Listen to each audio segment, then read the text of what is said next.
kind of, I'm more systematic. Good evening. I would like to call the Thursday, May 22nd, 2025 Receivers Meeting with the Public to order. Would everyone please stand for the Pledge of Allegiance? I pledge allegiance to the flag of the United States of America and to the republic for which it stands, one nation, under God, indivisible, with liberty and justice for all.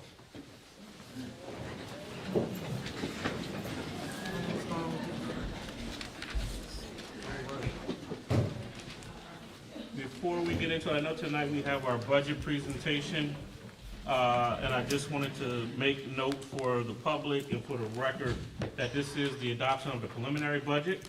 The preliminary budget is subject to change before the final adoption, which will be on June the 18th here in Chester Upland School District. So please be mindful of that. There is a proposed tax increase in this preliminary budget. It talks about it being the maximum of the legal tax index for the school district that PDE set.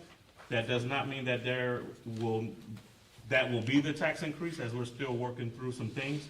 I have to remind the general public that the Chester Upland School District relies heavily on state subsidies, unlike other school districts. So we are in a waiting pattern to see kind of what the state's going to do as it relates to funding for our school district. But again, this is the preliminary budget. There will be an opportunity for the public to make more comment as we get closer to the adoption on June the 18th. So please take note of the presentation, and we may even have a special session depending on how things, phase out between now and then, where we can have the public come in and have some additional commentary on the budget. But I wanted to stress that and also remind everyone that there are certain things that are happening in our community that are beyond our control.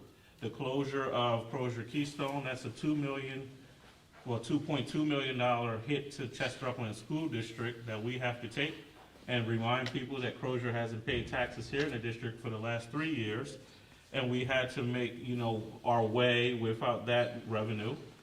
Charter schools, those agreements end on June 30, one brick and mortar, there is not an agreement in place. So those agreed upon rates for basic and special education for one brick and mortar goes to the statutory rate July 1st of this year. So I wanted to remind everyone of that. We had extensive dialogue about that last August, September, and October. And the other charter school where there is an agreement in place, those rates are different than they were, and they cost a little bit more. So there definitely will be a significant increase in our charter reimbursement. We here at Chester Upland School District are doing what we can to recruit and retain students. That will be an ongoing effort, and any assistance we ask, we welcome, so that we could provide the best quality education as possible. I was going to talk about some other things, but I'll save that and add my commentary as we go through. But Dr. Ramin, the floor is yours for your superintendent's report. Thank you, Receiver Nichols. Good evening, everyone who's present here today and who may be watching online. So I want to start with the Receivers Advisory Council meeting. We just recently had a meeting on May 21st, yesterday, as we go through some parts of the recovery plan in alignment with the work that we're doing with UVA. One of the next steps around this, the focus here was more around our documenting the processes and procedures, and we look forward to actually inviting the advisory council to our leadership retreat, which will happen June 23rd through the 26th. So if you're looking for more information there. Next slide. In May, we celebrated Teacher Appreciation Week. Next slide. And we also would like to celebrate our April Staff Members of the Month. So let's give them a hand across this.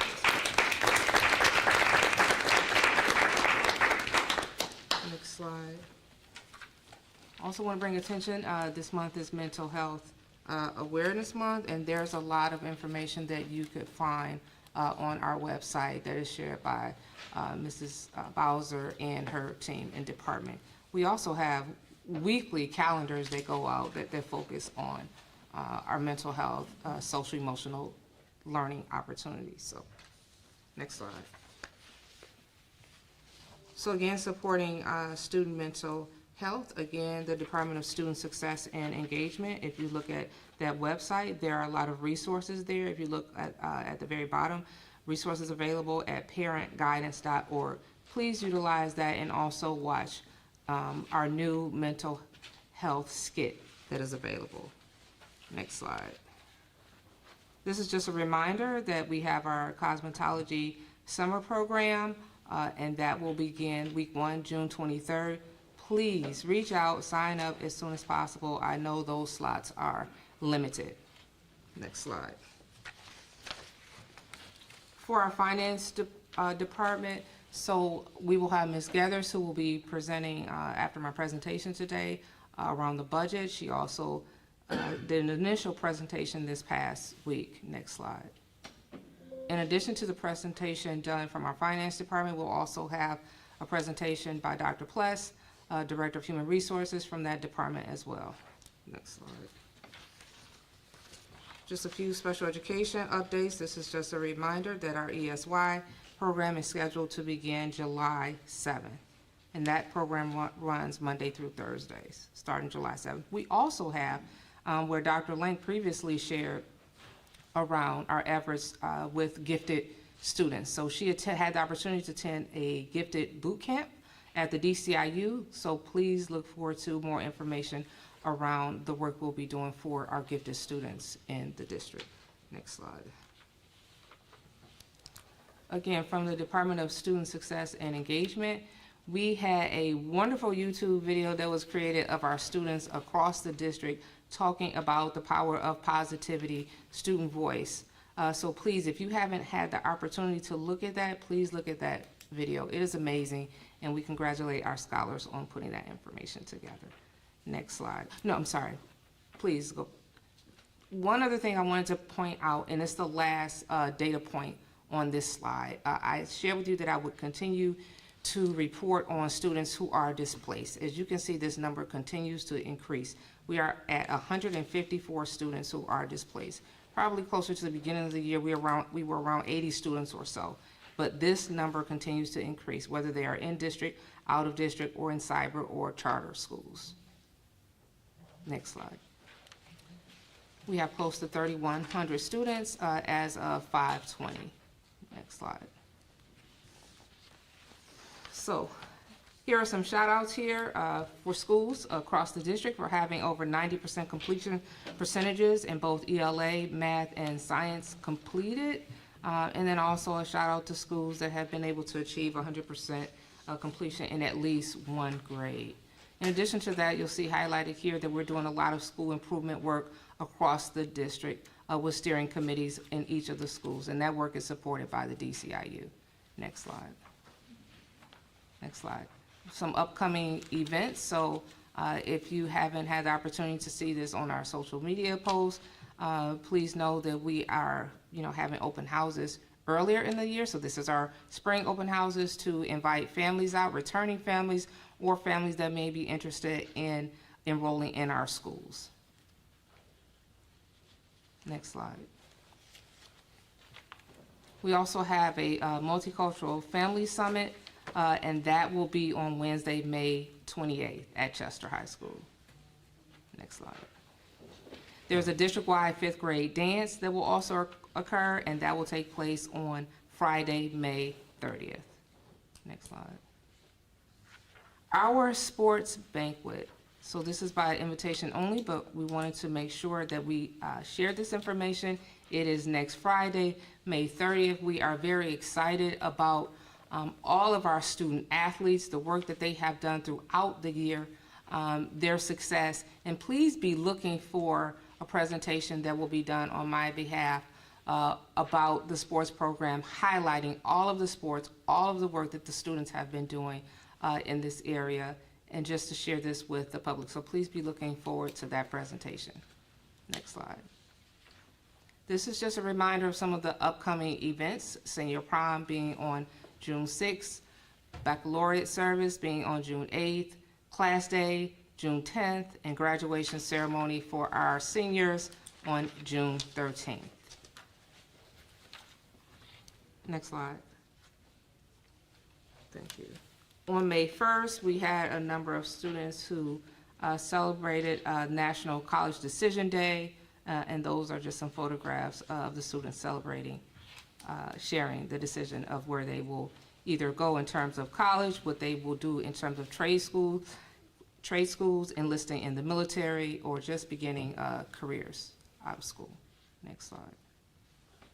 We also had the opportunity to collaborate on Law Day, our Law Day celebration, which happens annually. And we were excited to have Mayor Jalen Smith here in the city of Chester, the youngest African-American mayor to be elected in the United States. So that was an amazing opportunity to have him here and to have our students to be a part of that. And let's just give our students a round of applause for being able to celebrate with us. Next slide. So Safe Streets for our schools. If you haven't noticed, there are signs in the yards outside of the schools, and this is an opportunity to, go hover over the QR code and take a 5-minute survey. The purpose of this is a partnership that is happening with Delaware County, our school district, and Southeast Delco School District. And so this is to make the streets around our schools safer and more beautiful. And this is an opportunity for our students, again, student voice, because we believe that is important. Students have the opportunity to participate in this, to share what that looks like for our schools. So that is this initiative. And again, we want to celebrate our students who are involved in this project as well. So let's give them a round.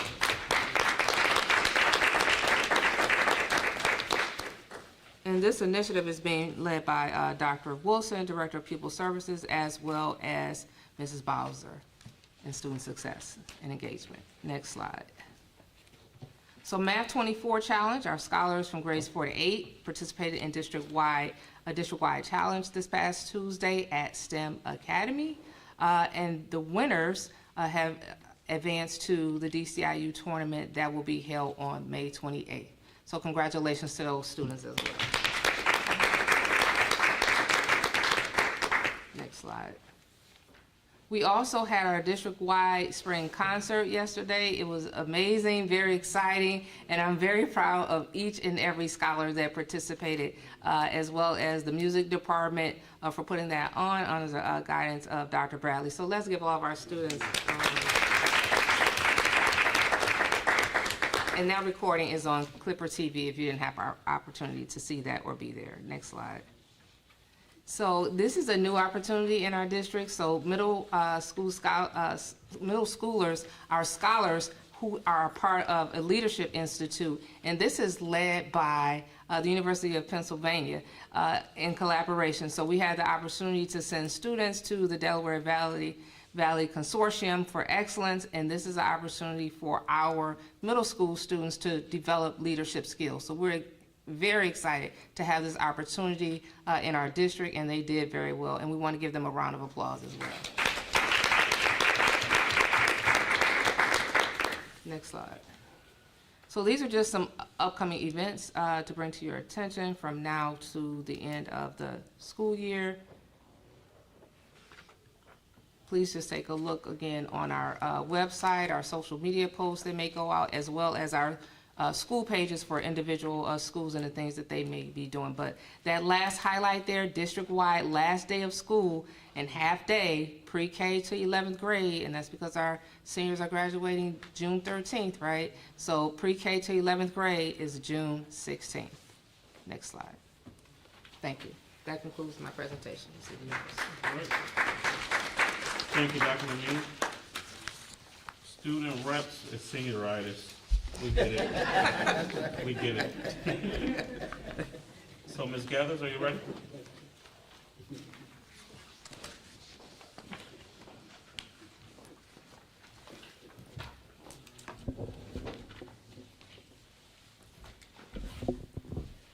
Good evening. Good evening, everyone.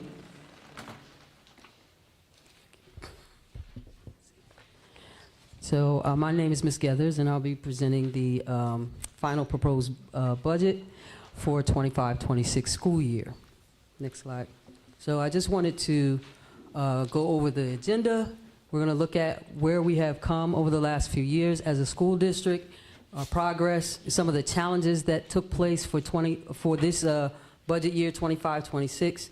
We're going to look at how millage rates are created, what factors are taken into consideration, and then we'll look at some of the revenue components, the state budget, the expenses, and then just a recap of the budget. Moving in the right direction. So we are moving from the red to the black, right? So if you look at a couple years ago, in 2017 to 2021, there was a budget deficit. And over the past 4 years since then, there was either a surplus or the budget has been balanced. So those are all indicators of moving in the right direction. There, in 2021, we had a recovery loan that we had not been paying on, but since the new administration and receivership, Dr. Mumeen and the Nichols, and all the administrative staff, we have started paying on that loan, and we have been on time paying on that loan. We paid one off, too. You should Yes, say we that. did. Yes, we did. So the district is definitely moving in the right direction. Charter school redirections back in 2021 was almost every bi-monthly payment that we were getting, subsidy from the district was redirected. There was some form of redirection on it almost every bi-weekly. So that was like 6 times out of the year. Now we're averaging maybe 1 during the school year, which is excellent. And typically, if it's 1, it's because of communication, not necessarily that we did not pay it. Also, in 2022, we had over $4 million in outstanding payables that were over 180 days overdue. Now, it's less than 1.5 million, and we average about 60 days to pay our bills. So we're definitely moving in the right direction. In 21, enrollment was 2,754 students. Now we're averaging about 3,200 students. That's almost 50% increase. Support services in 2020 was $30 million. Now we're invested in our students and support services, $40 million. Facility investment in the 2020 was $400,000. With the help of ESSER funds that have been applied to facilities, building investments, improvements, we invested in 2024 over $7.9 million in our facilities. And in 2021, the tax rate for the city was 15.22 and the borough 15.73. So we did all this, the district has done all this movement in the right direction without raising taxes. And now the tax rates for this year are, that date is incorrect, that should be 2024. So the tax rate for this past year is 14.37, and then the borough, it was 13.08. So the district is moving in the right direction, and we did that maintaining taxes. However, this year we've had some major challenges in putting together the budget, and as a result, we also solicited PFM and Devereaux to help us in creating the budget so that we could come up with a budget that would meet these challenges that occurred. Next slide. So what were the budget challenges? As previously mentioned, ESSER dollars. We spent ESSER dollars on curriculum, technology, support services, capital improvement, and staff retention bonuses. So now that these funds have gone away, we have the challenge of using our existing funds for these things. And the good thing is that a lot of the ESSER dollars was spent on capital, so it did not impact personnel, so to speak. But however, curriculum and technology, we still want to maintain what we have been giving our students. And so that money has to come from somewhere. Also, as you are aware with your own household and myself included, electricity is expected to go up, water is expected to go up, even supplies are expected, the price of supplies are expected to go up. Myself, I buy ink pens all the time for business that I have, and the ink pens went up 30%. So that's a third of a cost. So just imagine that the increase that is going to happen with us buying supplies and our utilities. We also had a 7% increase in the premium for our health benefits, which equates to almost $4 million. We also had a 15% in our property and casualty, that's the building workers' comp insurance cost of 15%. We also had, and you'll see later, as the receiver mentioned, charter school costs will be going up, and in particular for one of the larger schools. That contract is, the pricing discount has ended, and so that money, they're going to be paying the same rate as everyone else. So we have all these challenges in place, and then we have a recovery plan that also instructs us on what we need to do to get out of receivership. And one of those, couple of those things on that recovery plan indicates that we need to slow down our health insurance costs, and we need to increase the revenue to come in to kind of support these expenses that have been changing. As the receiver mentioned, Crozer Medical Center, a $2.2 million impact on our revenue. Another challenge is, of course, and Dr. Pless will come up and speak about, was our contract negotiations, trying to, again, meet the needs of our professional staff, our staff, and however, still move in the right direction. We want to continue to move out of the red and into the black. Also, our earned income tax, we're still in litigation about getting that money. And so all of these challenges have impacted this year's budget. And then lastly listed here is the collection ratio. For our district, we have an 86% collection ratio. That means for every dollar that we bill, we only collect 86 cents on that dollar. And the other dollars go into delinquency. So why is that important? That means for every dollar that we need to bill $1.14 in order to get the dollar that we need. So again, I point out these challenges because the question really then becomes, is not are we going to raise taxes, is really how much are we going to raise the taxes because of all of these challenges that we face. Next slide. You can hit it again. Keep going. Yep. All right, so what makes up their millage rate? So as the receiver mentioned, there is a 3.6% max that's been set by the index. However, again, how much money do we need in order to pay all these expenses that we have? Assessment values in the city have, over the past 2 years, have declined 2%. So again, that's another factor. The lower our assessment values, the more it takes for us to gain the money, to get the revenue that's needed to pay for the expenses that we have. Market values, homestead exemptions, those are credits that our citizens get. So that takes impact as well. We have, I think, over 4,000 properties that qualify for homestead exemption. The collection ratio we also mentioned, and then the weighted allocation, because we are 3 municipalities in one school district. When you see the percentage increase, it's the aggregate percentage increase and not necessarily the municipality increase. So just keep that in mind. And Ms. Gallus, for the record, while you're talking about that, I want to note for the record that 51%, over half of the property in the city of Chester is exempt from taxes. So let that linger for a minute. 51% are exempt from taxes. So we are already at a disadvantage as a school district. As I met with the other receivers last Tuesday, we're the only school district in receivership that has that amount of taxes exempt. You can continue.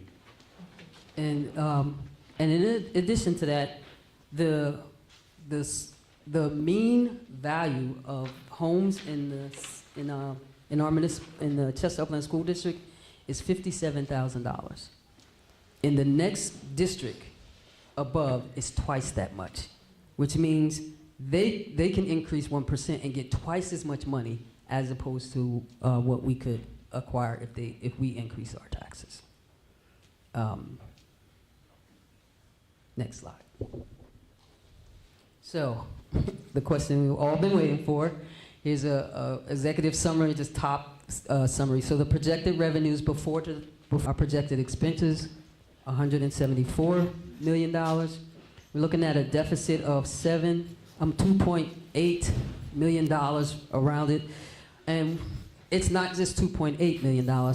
If we need to collect that much, we have to take into account, if we need to collect that much, we need to take into account what we need to bill. And so the billed amount taken into account, the 86% collection ratio, would be the $3.1 million that we are currently in deficit. And the graph below shows, if you just go down to the bold items, the maximum rates that we can charge for the Chester City is 15.2753 millage, and then for the borough and township is 14.2862. And I highlighted that because that's the max we can charge. If you look at the last percent, and that's the 6.3% aggregate, keep that in mind, percentage increase. In order to alleviate the entire deficit, we would have had to increase the taxes by 14%. For Chester, that's the bottom line, and then 15.5% for the borough, but we cannot.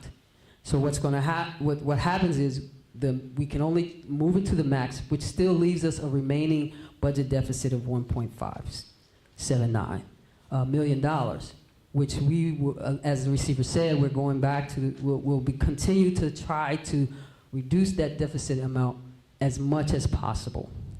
As we continue to look at the scenarios from the state government, from the state budget, and take into consideration different scenarios.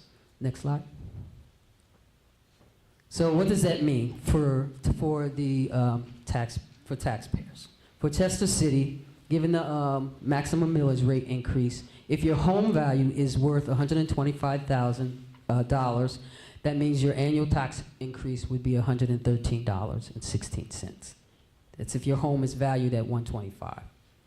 If for the township and for Upland Borough, assuming the max increase, the annual tax increase would be $150.78.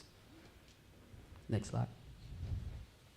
This slide just indicates we are still, we're still, because of time, and we're waiting for the budget from the state. We're waiting for some feelings, from some surety from the federal government, as far as what funds are we going to receive. Right now, they're proposing basic education of $107 million and special education of about $8 million, and then the ready to learn the full amount of $7 million, and then the adequacy supplement of 5.5. For this particular budget, we did not use that scenario because it's just not.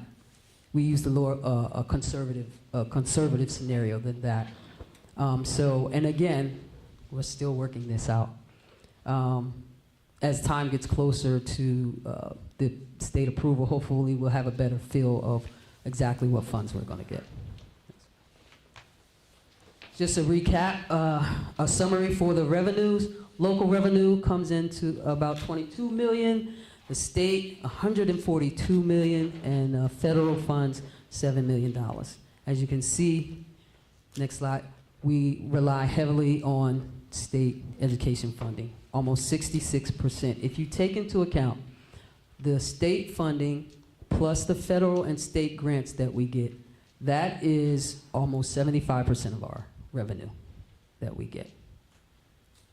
And then the real estate comes in at about 11%, and then we have some additional state funding and some local funding, transfer tax and federal local funding that comes in as well. Next slide. So with all of the funding from the state and government, I just wanted to point out, we get, as you saw on the other slide, it was I think it was about $8 million in federal grants, and over 80% of that, 82% of that comes from Title I, Title II, and Title III. and these are all grants geared towards supporting our students. Title I helps with teachers' salaries. Title II helps with retention of professional staff. Title III, language instruction for English learners, and then Title IV, music and arts. So these all are geared toward using these funds to support our students and to add to the quality of education that our students receive. So that's a recap of all the revenue.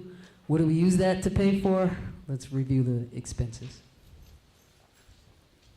So the largest expense we have is the charter schools. And we'll see on the next slide that that's nearly 40% of our budget. If you take into account both charter school and personnel, that's almost 75%. Of what we collect these funds for, 40% of it goes to our charter schools. And debt obligations that we have, because we want to continue moving from the red to the black in the right direction, our debt, we definitely want to continue to pay our debt, and that's about $11 million. Next slide. Transportation, we have been doing a fine job, and you'll see later on, of keeping our, gradually reducing our transportation costs from year to year. Right now, we're budgeting for about $7.6 million. Student support, about $20 million. And other, about $9 million. Next slide. So, and if you recall last year, the budget was around 182. A large amount of that was, of course, ESSER dollars that we were using for our facilities, and then other things as well. But those ESSER dollars have gone away. And what I want to point out here with this graph is if you take into the charter school is 42%. That's like. So you're running a household with your children, your family, and you have to pay someone else that has no impact on your household whatsoever, almost half your income. So just keep that in mind, that as we do the enrollments in the community as well, it makes a big impact for every student that comes out of the charter schools and comes to the district. It makes a huge financial impact. And we would love to see that expense continually to reduce and funnel that money to our and increase our student services. Next slide. These are just some highlights of compared to last year's budget. This is not all the comparison, but I just wanted to point out again, notice that the charter school budget increased 16%. All the other budgets, if you look at the other major categories of budgets, changes have decreased. Because, one, we are paying our bills on time. Our debt, we're paying that down. Our transportation, we're managing our costs. Other costs, we're managing these costs. But we still have this charter school over us, and it's really weighing our budget down. Next slide. So this is the budget as a glance, as it stands today. And again, this is just the final budget. Proposed final budget. Our revenue budget is at $172,863,000. Our expense budget is slightly higher than that, $174,472,000. And even after we project to increase the millage rate to the maximum, we still have a deficit of $1,579,000 that we are going to go back to the drawing board, and hopefully we can come out with a balanced budget. Next slide. Any questions, comments, or concerns? Is that time? Is this now for questions? Sure. I do. And maybe it went over my head. You talked a little bit about collection ratio. Could you elaborate on that for me? So the collection ratio is this: if I bill $1 and you only pay me 86 cents, so that means some people are not paying. Like for every dollar, so for every dollar we get, every dollar we bill, we get about 86 cents back as the funding. Yes. Thank you. I have a lot of questions because the budget was not pre-posted online, so you didn't have an opportunity to go through it, so I apologize that I watched last week's presentation Mhm. to get an update, but in certain places, your numbers are different. Yes. Where you're saying your total amount that you're gonna receive is one thing, but you're posting something else. So I think that we need to see consistency in what's being presented so that it's dollar for dollar. Yes, so if you, and I have a copy of the budget, I can give that to you, that matches this presentation correctly. Last week's presentation, and again, when I mentioned last week's presentation, again, it's still a work in process. So between last week and this week, we had some changes. No, even on this week's presentation, like sometimes you're saying your total revenue is 172,863, 155, but in some places you have it as 171, 674, 137. So I think that that needs to be, looked at too. And then the charter expense, like that's going up 16%. Mhm. Like the only reason charter can go up percentage-wise is either because there's an increase in the amount per child that we're sending or an increase in the enrollment that has left our district and went there. So what is causing that 16% increase? So one of them is one of the larger charter schools. The agreement is going to expire this year. So they're now going to move from their discounted rate to the higher rate. And what number of children is that for? What's the amount of children in that school? I can get back with you with the exact number. I don't know the exact number, but it is one of the larger charter schools. Okay, because that makes a difference. does. You know, when you're saying we're going from a 16% increase. And then also, I did some math on my own based on what's posted on our budget from last year on the website, where we were getting a certain amount of, I think it was 182, Yes. 783 Yes. was our projected budget for last year. And that was ESSER, which was 11,751, 117. So when I subtract out ESSER, I got a different amount, 11 million. than what you were showing. And then I'm saying, well, that's a different amount, but then the Ready to Learn amount increased almost $5 million. It looks like when you're saying Ready to Learn, you only had that as like 1.2 million on your slide. Like, we should be getting 12 million Ready to learn? for Ready to Yeah, Learn. so I didn't break out any Ready to Learn individually, but I know that the budget includes for the revenue, Ready to Learn is like $7 million some odd dollars. It was increased. There was an increase of, I think, $5 million in Ready to Learn. Yes, yes. So. And that same amount was in last year's budget, is the same, roughly the same amount in this year's budget. Because that increase came in last year's budget as well.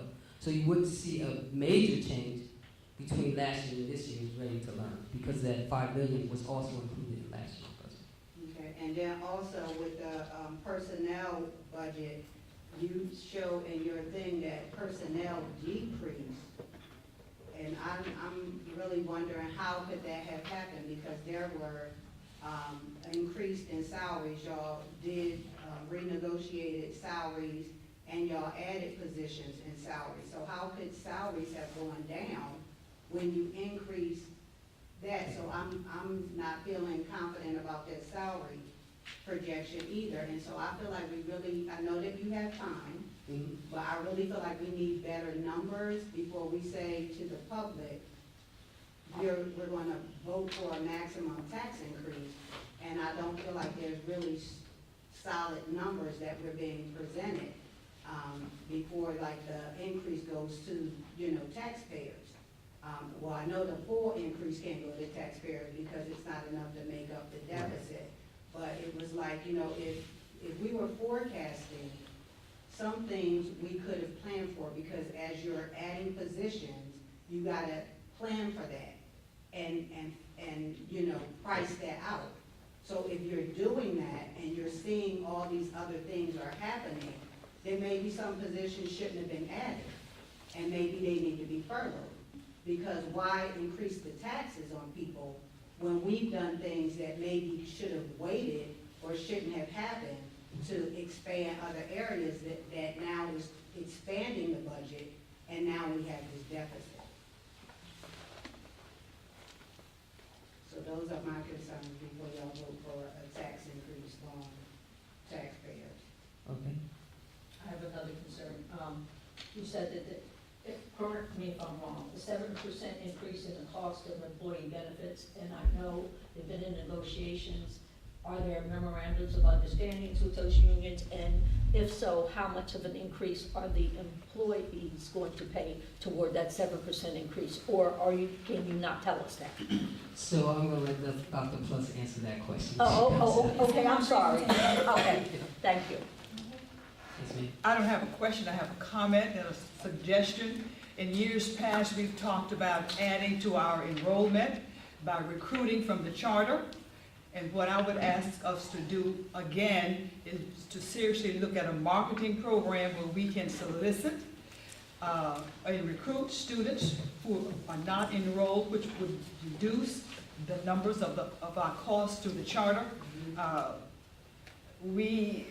I think we do a better job, and I think we have some space in one of our brick and mortar buildings where we could do some work. I think it would be a great undertaking, but I sorely implore you all to consider a serious marketing plan where we can expand our enrollment to help with that budget and to help better educate our children. And if that budget has to be posted, I know Receiver Nichols said June 18th, but the budget has to be posted 20 days per your statement here, so it's going to be posted May 30th? This budget? So a preliminary budget can be posted, that can be posted as is. Yeah. When you have your budget presentation, if there are major changes, we have to have what's considered a budget hearing to tell the community what changes were made from the preliminary budget before the final adoption. On June 18th, but it says here on that agenda item that 20 days before. The preliminary budget has to be out 20 days before. If it goes over by a certain percentage, over or under, and Stephen, correct me if I'm wrong, you just have to have the public hearing. Correct. Is this considered your Yeah. public hearing today because you don't have a balanced budget? No. The public hearing will be before the final adoption. So there's a committee as a whole meeting on the 16th that we were going to present all of this stuff for on the 16th, which is a Monday. The adoption will be on the 18th, which is that Wednesday. And when y'all do this, where is the year expenses? So like if I want to see what we paid last year for certain expenses, because a lot of the attachments, it's not showing history so I really think I would like to see that. So I know what we paid last year compared to this year, especially on those major line items for like the charter school, for transportation, and for personnel.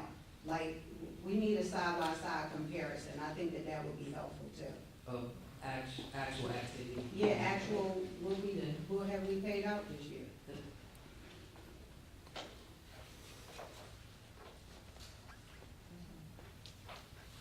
All right, thanks, Ms. Gabbard.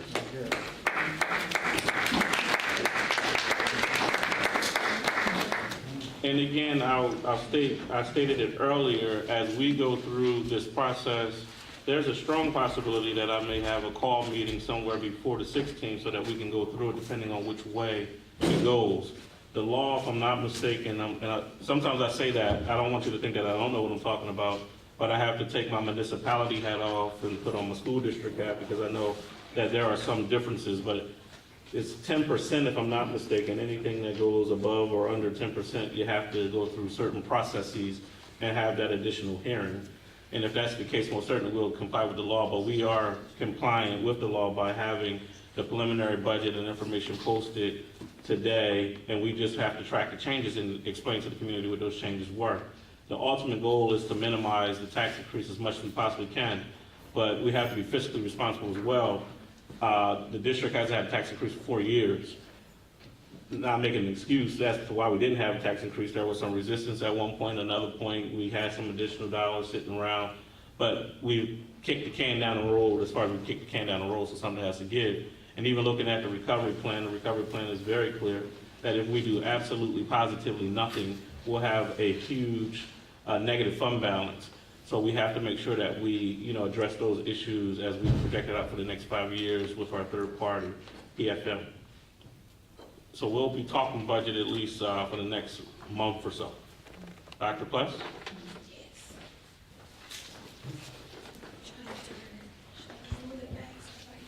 Yeah, you can most certainly talk to the audience if you want. I'm new in here, so my back is to anybody. All right, good evening, everyone. This is a 2024-2025 school year in review, as well as some slight alterations to the HR department's 2025-2026 planning. So I always like to put this out here so that people understand the components of the HR department. We are a 4-person team. All of our individuals in our respective areas are listed there. If you have any questions and you're not sure who to contact, you can always contact AskHR at chesteruplandsc.org. That goes to all of us. It's not on here. We don't do that. But this is just an overview of everyone in our department. I think I have a great team. We support each other very well. So yes, we always like to start off with that. Next slide. All right. So for the 2024-2025 school year, the HR department did present in September, which we usually go over every year what the HR goals are, and then we do a year in review, typically that next September. However, in light of several changes that are going on, most of them are being led by the recovery plan, as well as the changes in our budget. We felt the need to kind of shift and start it at the end of the school year so that you guys can kind of see how we matriculated through the school year, and then give you an update in September as to how we got through the summertime. So the 4 major parts of this presentation is 1, the HR department's alignment to our amended recovery plan, which was court approved on September 2024. Our continued initiative to improve our recruitment and retention in our identify high needs areas. We talk about this every year, so I'm happy that we have a good outcome and report to give you guys tonight. The third thing that has come up recently has been addressing our ongoing staff attendance issues. Throughout the last couple months, Dr. Monique has been presenting on the attendance issues, so we'll go a little bit into that. And then the last one is our current negotiations with our professional staff contract. So those were our initiatives at the start of the school year after the court approved the recovery plan in September.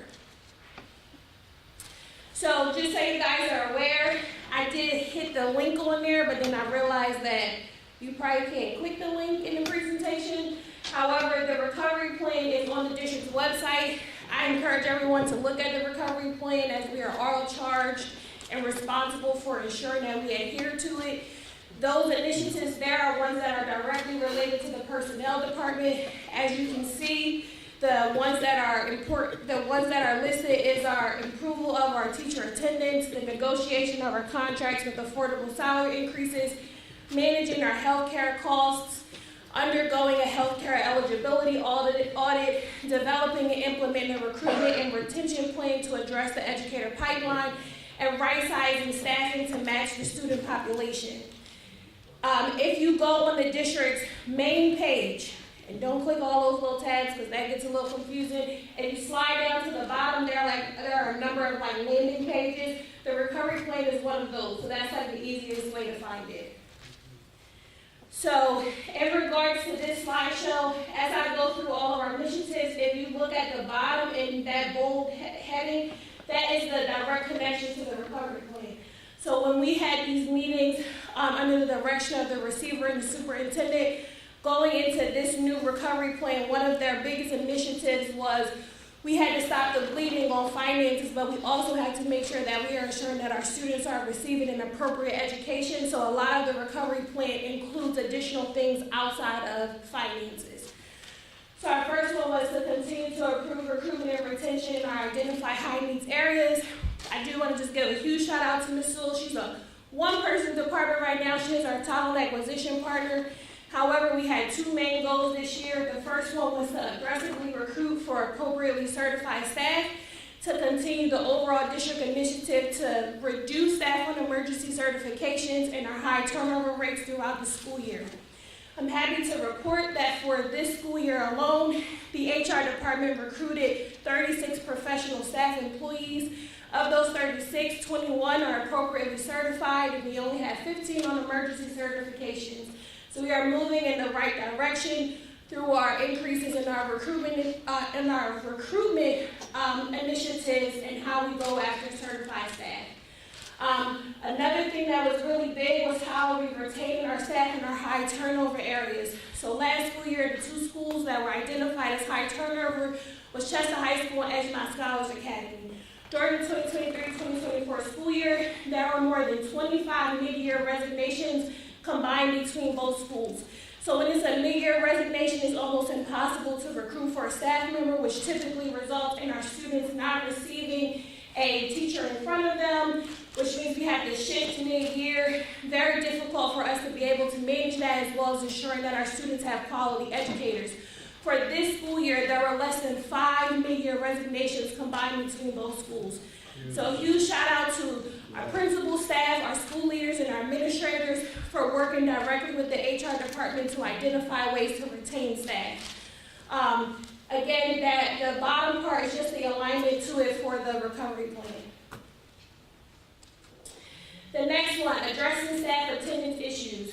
So again, I believe since like March, we have started communicating out our attendance issues with our staff, as the district fully believes that we cannot improve student education if we do not have educators and staff in the buildings to provide a safe and educational environment for them.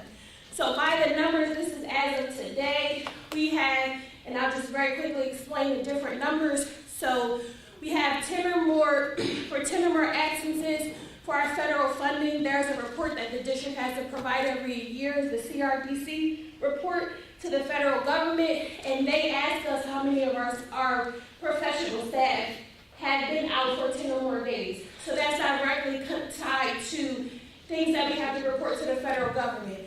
For 10 or more days off, so far this school year we have had 180 professional staff members with 10 or more absences, 18 or more. We like to make our expectations align with our students. A student can fail school year for 18 or more school days, but we don't have that same expectation of our staff. So in that category, 76 professional staff have been out for 18 or more school days this year. And then for 30 or more, which the district will consider to be a individual or a classroom or professional staff where the students are not receiving an appropriate level educational environment based off of number of absences, we had 19 or more for professional staff alone. We also broke that out for support staff. So by the numbers, 10 or more of our support staff, 106. I know a lot of times we focus on our professional staff, but everyone in the building has a responsibility to play into the safety and educational environment for our students, so it's important to notate both. For 18 or more absences, we had 62, and for 30 or more, we had 13. So by percentages, the district is reporting by payroll 396 staff that are considered school staff members. Of those individuals, to date, 286 of our school staff employees out of 396 have been out for more than 10 days, which consists of 72% of all of our school staff employees. 138 for 18 or more, which is 35%, and 32 altogether for 30 or more, which is 8% of our school staff population. This is a significant contribution to our school safety environment as well as our educational environment.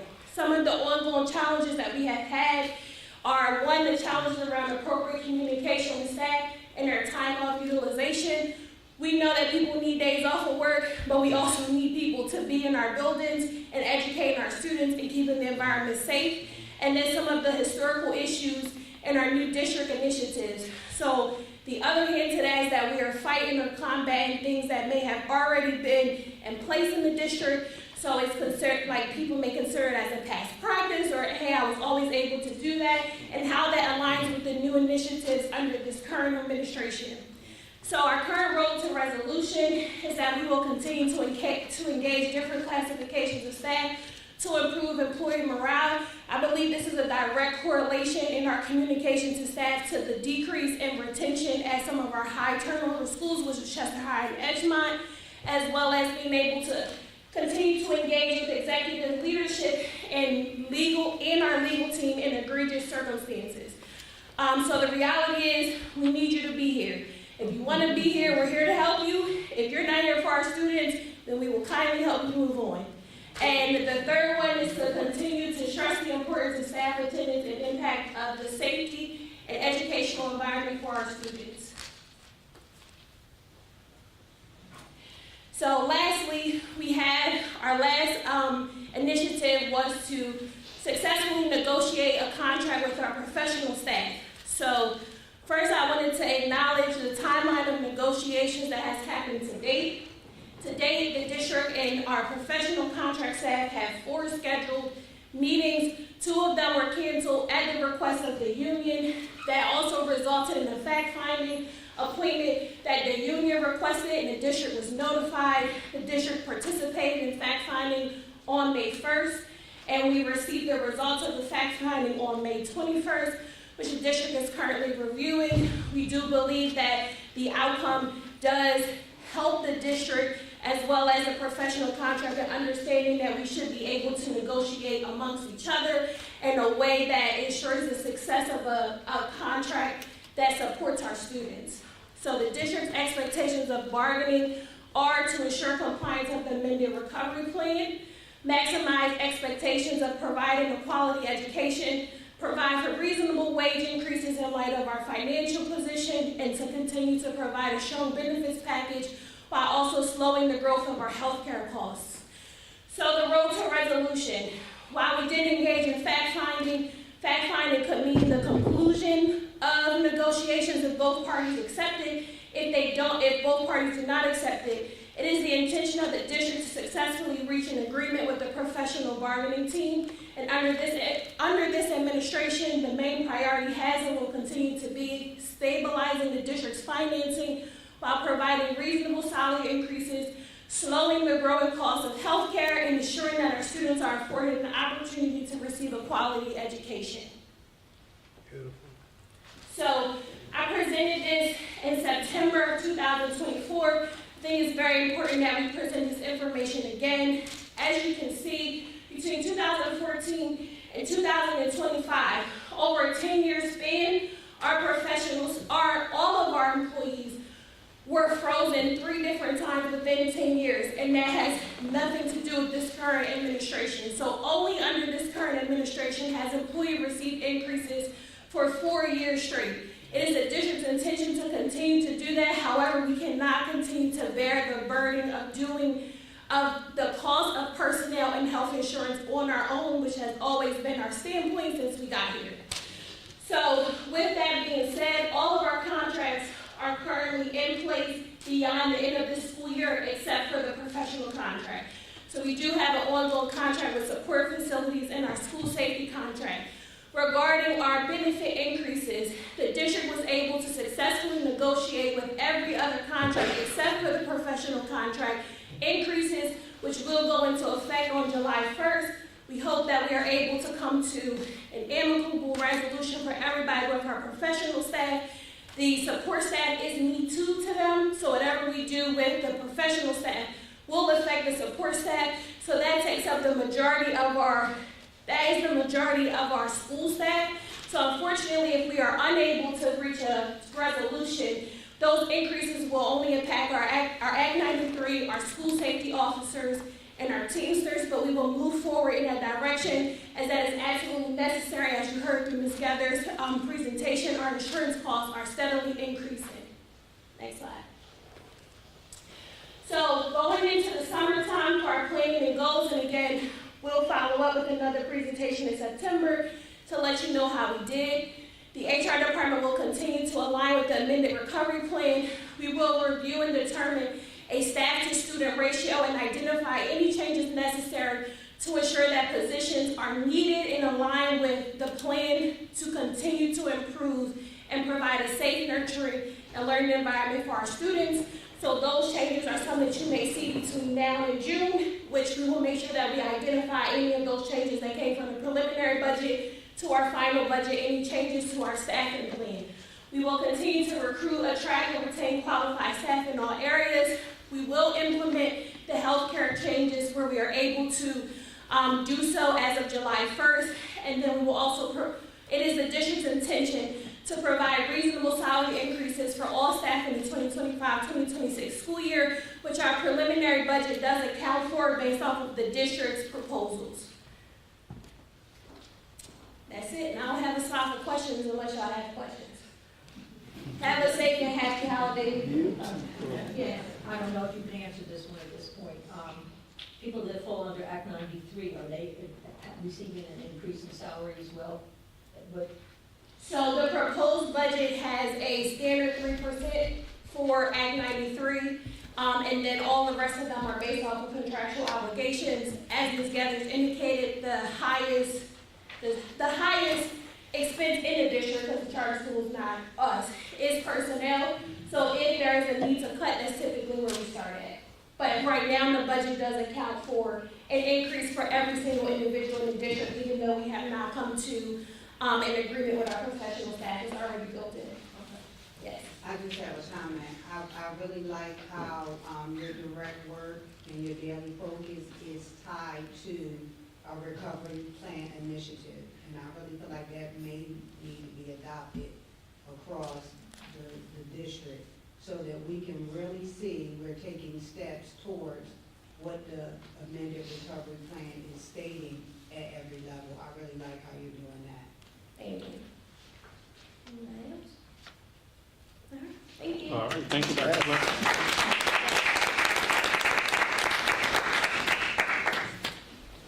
At this time, we will have the approval of the minutes from the meeting on April 24th. The minutes held for the previous meeting, the minutes from the previous meeting held on April 24th are hereby approved.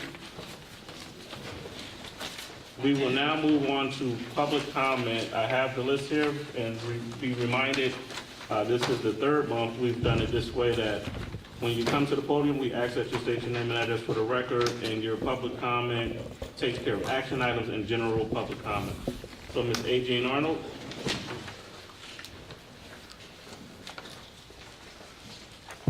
Jean Arnold, 2601 McCary Street. And give me some direction, sir. We are to do agenda items and non-agenda items at the same time? So you can start with your agenda items, and then we'll go to your non-agenda items. All right, my agenda items.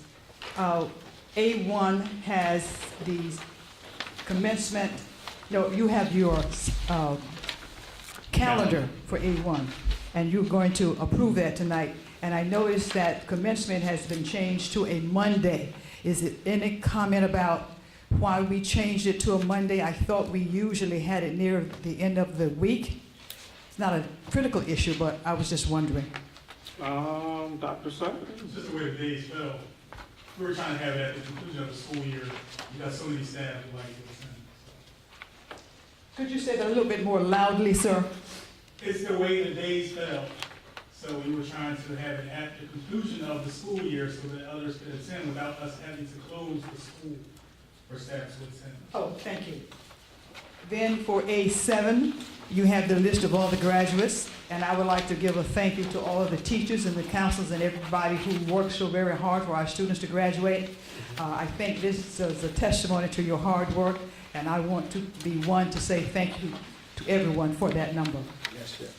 And then for C4, I had a question earlier, but I think Mrs. Gathers answered that for me, so Okay. I don't have to ask that question. All right. Now, this is not an agenda item, but Dr. Mumine, you mentioned that Dr. Lank was going to do some extra attention to the gifted program. We have not had that for a long, long, long time, so I would like to say thank you for that, and thank you to Dr. Lank for that attention for our gifted students. Non-agenda items. Thank you again for your wonderful participation in Law Day. We are going to look for how we can follow up with the leadership opportunities that our district already has for our students, because we were so impressed with Mayor Smith. We want to do more so that we can create some Jalen Smiths, perhaps, or what have you. And Ms. Arnold, thank you for all of your help and support with Law That Day. was so much fun. So much fun. Yes. Thank you. You all were magnificent. And there's a, pardon me, sir? Sorry. Oh, Lord. It was a trip. Excuse me, that's inside. Come on now, Larry. Go ahead, I'm sorry. Not yet, I not yet. apologize. Okay. I would like to give a thank you for the creative genius who has been dealing with our marquees. I passed by one and there was a thespian sign about an event coming up, and I was just carrying on with delight. As a matter of fact, I parked my car to see the entire roll. So whoever that creative genius is, thank you so very much. You're sitting over there, Twilight.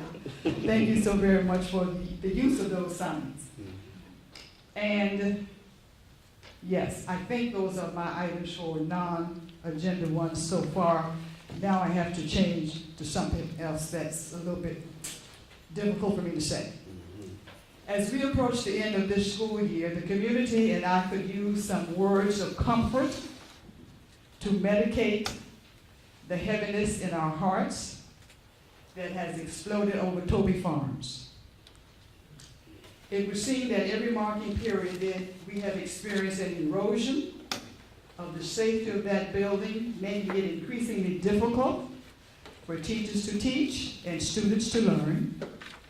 It also seems to me that a small number of young folks, this is what I'm hearing, in that building have held the entire building captive. These are my words, not others. And I'm thankful in all of this for the one security guard who was there very often to help. I'm also thankful for the one climate manager who was always there to help. And as of today, we have lost one principal in that building and an assistant principal.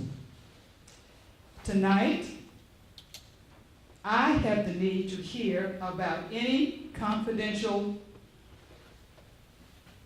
let me say it this way, I do not have the need to hear about any confidential items that you all are undertaking, because I understand there may be some, so I'm not looking for you to share that with us. What I am asking, please sir, please ma'am, is to tell us if there is any solid, comprehensive plan to permanently change the climate at Toby. I want us to remember that because of the grades that are being served in that building, that means that all of our students will eventually pass through Toby Farms because it's our middle school. And for that reason, I'm doubly concerned that we're able to make some changes in that building. So, if you can tonight, share with us anything that you can about how we, and I do mean we, including Jean Arnold, how we can come together in some fashion to change, listen to me carefully, change permanently the climate of Toby.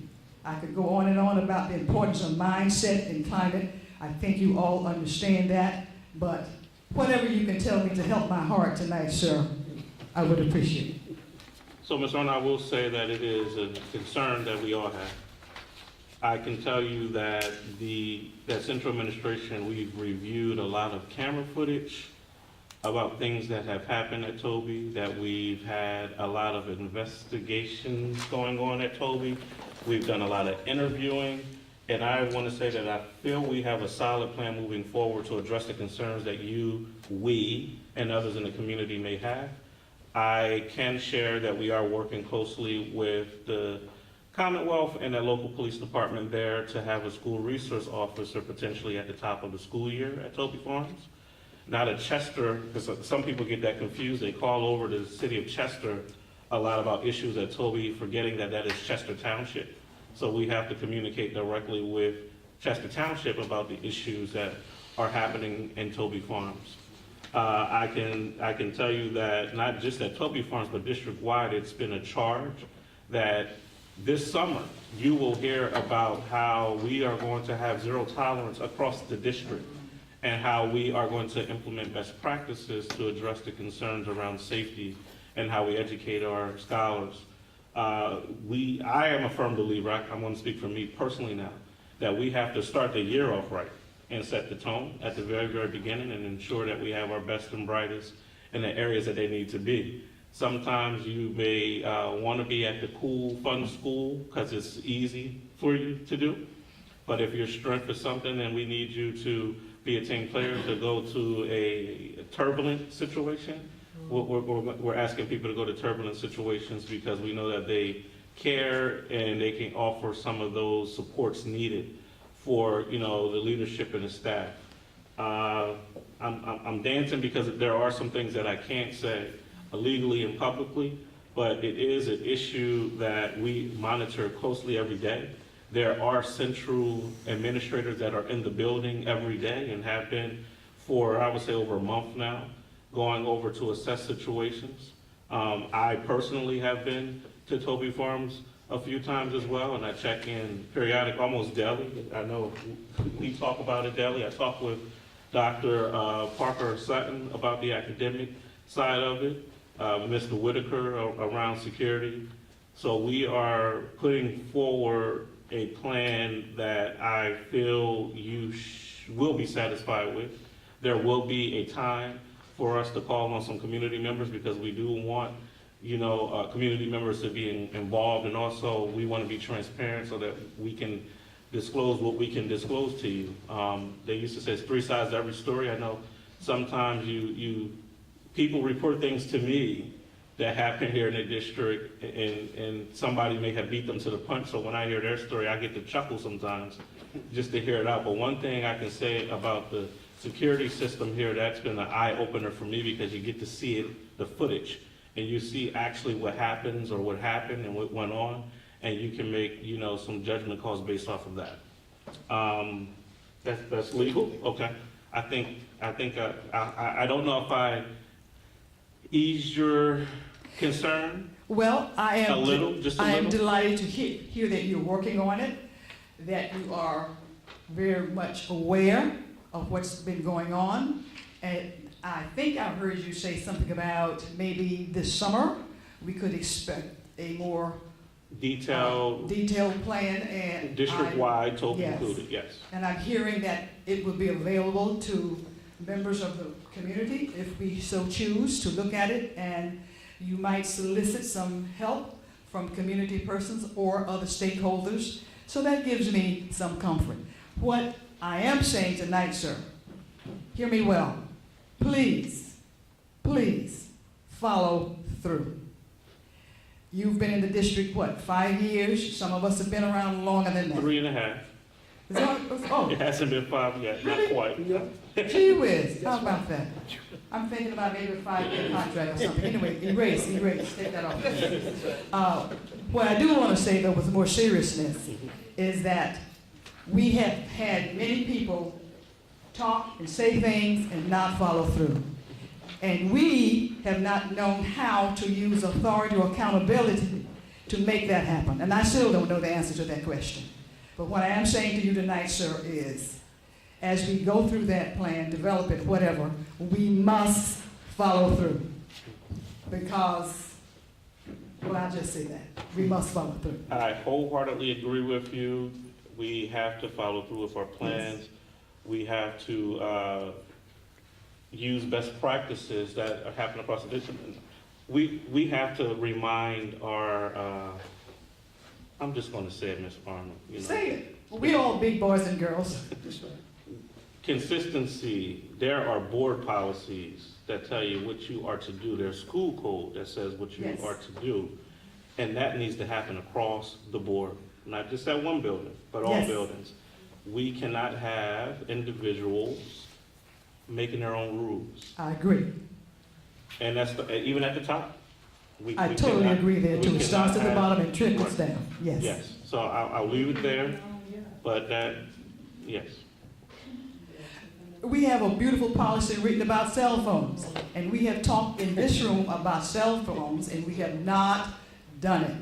And I said to you, I think, get ready for somebody to come up and give you We talked about Ridiculous. cell phones in our executive session tonight. I was not there, nobody No, I texted know, me. but I'm just saying, so it's still, it's a conversation. But my point is, you have wonderful rules written down, and when we look at. When they write them, Ms. Arnold, they put them on the shelf. They do. The recovery plans in the past have been I put on agree. the shelf. They So- haven't, they look Yes. good on the shelf. So we have to do it even with me, and we'll see what the next month holds. Yes. If I'll be here or not.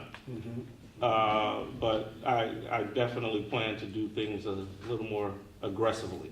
I'll just say it that way. And correctly, you can be aggressive, but also encourage. Yes, Within the confines of the law, of course. yes, yes. All right, I'll Thank you, take Ms. my seat for now. All right, All right, Ms. I'll be- Deneen I'll be Mosley. back next month. all right. Absolutely. Did you say next slide? Next month.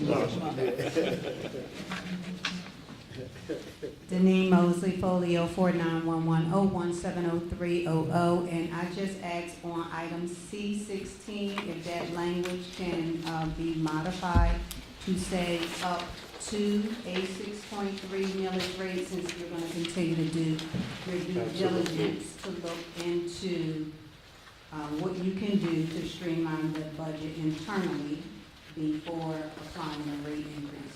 So that language can say up to a 6.3. Noted. I would appreciate it. Thank All you. right, thanks, Ms. Mosley.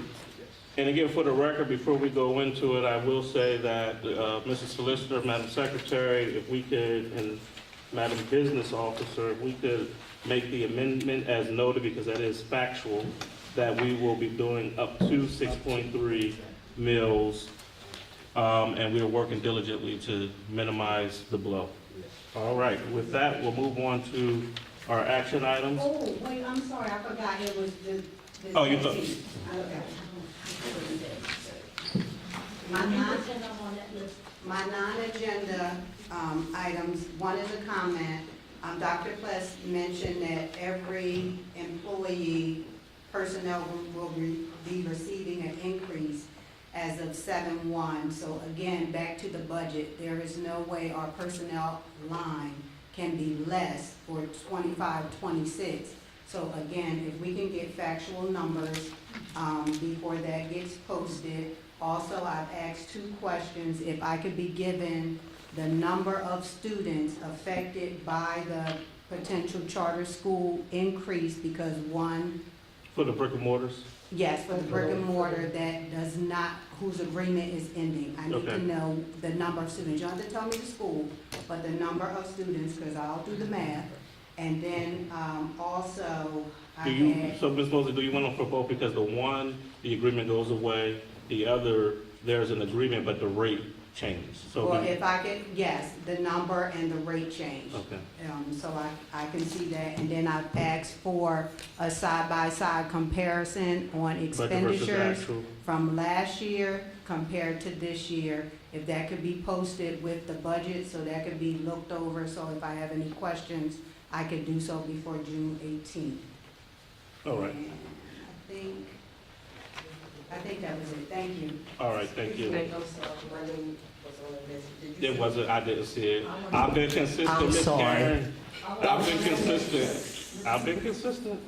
with the Karen rules. Meyer, 904 Pusey Street, Chester, PA 19013.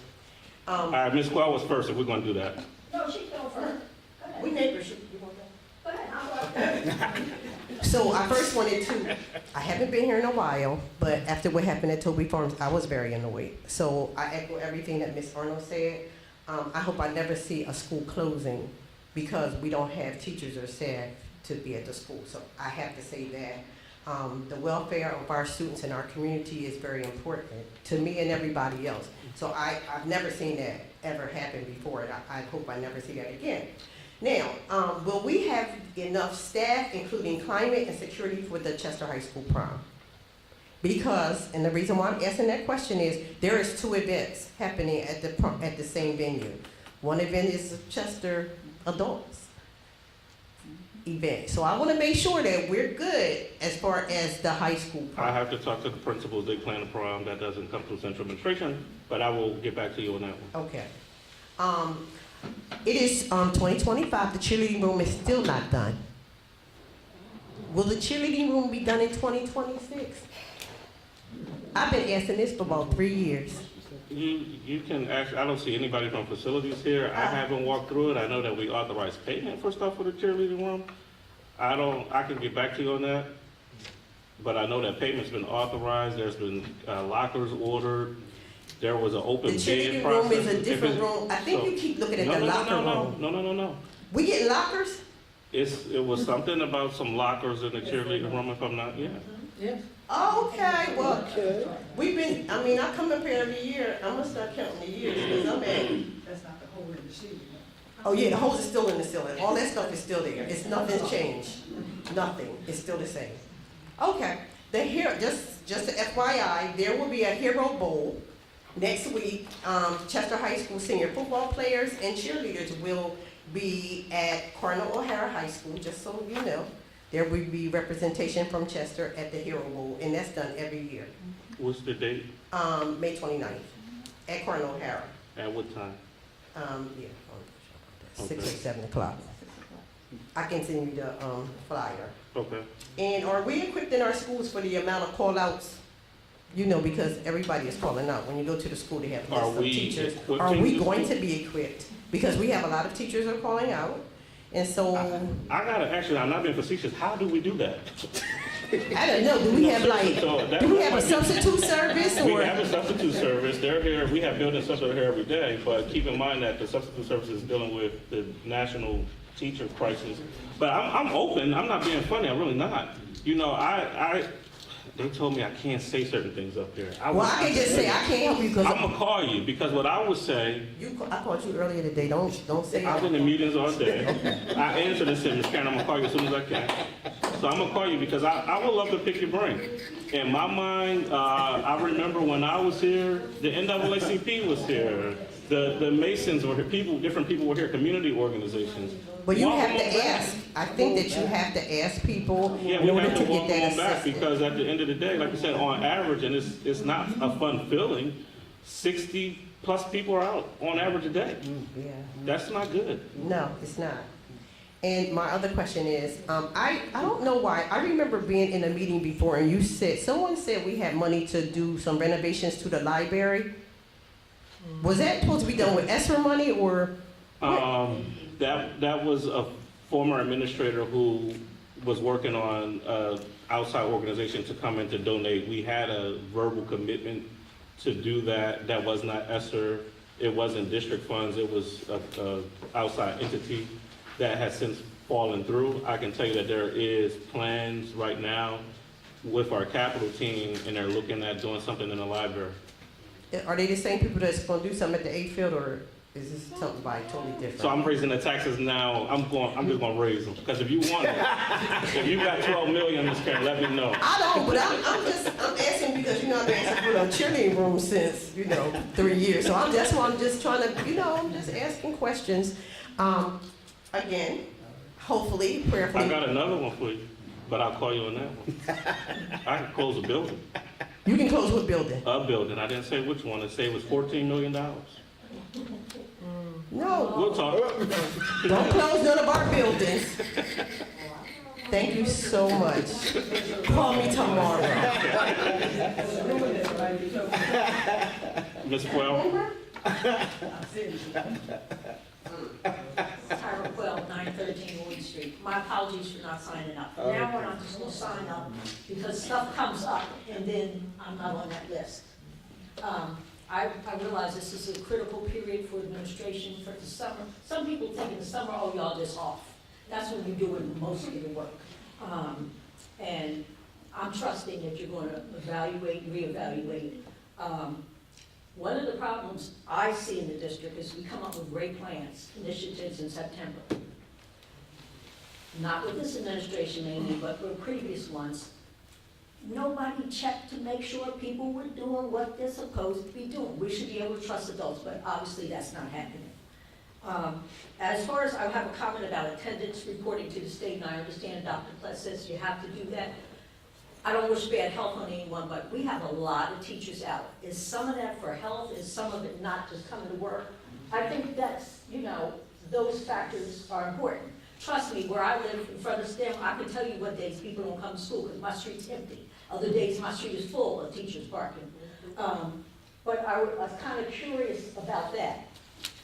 The other thing is, Code of Conduct talks about level 1 and level 2 offenses go to student hearings. This district stops student hearings. Believe it or not, when I was on the board in the past, and some people are still there, when we did student hearings, particularly for kids that's told, the parents took it more seriously. It was almost like going to court, and we would stress to them, this is the closest your kid's going to court, the next step is this. And that calmed some of the behaviors. Why we did away with student hearings, I do not know, but sometimes they did make a, Betty, Ms. Neal, we were on that board, Mr. Riley, Mr. Washington, it made a difference. It was foolish to do away with those and give those parents the option, well, your kid is this, so put them in Camelot. You need to go through that process to make it more serious for the parents, because until our parents get it, some of the children's behaviors are not going to improve. And I'm gonna say this with, I worked in another district where it had a lot of other factors, but when we couldn't get substitutes, all the administrators came out of the central office and went to classrooms and taught. Amen. I know we don't have a lot of administrators, but, and it's really sad that you have to close the school. We're trying to get attendance up for the students, and I think in some buildings it's working, but then the teachers aren't coming to school. I don't know if you can reward the ones that have come, if you have some teachers that come on a regular basis, and I know it's hard for HR to get rid of people, but some of those absences, they don't need to be here, in my opinion. Are they still getting paid their regular salary? Are they, I'm trusting that you're deducting their paychecks when they don't come to work? Okay, those are just my comments, thank you. Thank you, Ms. Quill. All right, moving on to our education agenda. Education agenda action items A1 through A12. Education agenda items A1 through A12 are hereby approved. Personnel agenda B1, personnel item B1 is hereby approved. And the business agenda C1 through 16 with the correction, action items C1 through C16 are hereby approved. With that, heard everything that everyone said this evening. There are some things, of course, that we can't say publicly related to personnel. I think that's a disadvantage sometimes because people know that, and you know that's a whole nother story. But there are some good things on the horizon this summer. You will see we'll be oversaturated with communication, trust and believe. And I'm going to leave it right there. At this point, we will adjourn the meeting. Everyone have a good evening and a nice Memorial Day. Weekend, yes. 3-day weekend. It's not.